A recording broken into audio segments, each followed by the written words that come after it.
অবজ্ঞা করো না, ঠাট্টা করো না। তার মনে কষ্ট হয় এমন কোন কথা তারে বলো না। Never scoff of anybody. কাউকে নিয়ে ঠাট্টা করবেন না।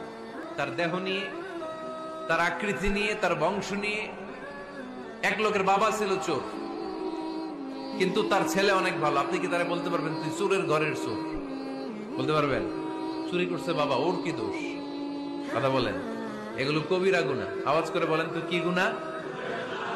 কবিরা গুনাহ। কারো আকৃতি নিয়ে, আমার ফরিদপুরের কলিজার টুকরা যুবক ভাইরা, কারো আকৃতি নিয়ে কখনো অবজ্ঞা করবে না, তুচ্ছ জ্ঞান করবে না। এটা কবিরা গুনাহ। এটা আল্লাহ খুব অপছন্দ করেন। এর কারণ আকৃতিটা আমাদের হাতে নাই। আমাদের কারো নাক লম্বা, কারো খাটো, আমরা কেউ কালো, কেউ সাদা, আমরা কেউ স্মার্ট, কেউ অন্যরকম। তো এই যে আমাদের এক এক ধরনের আকৃতি, এটা কি আমি বানাইছি? আপনি বানাইছেন? দিছে কে?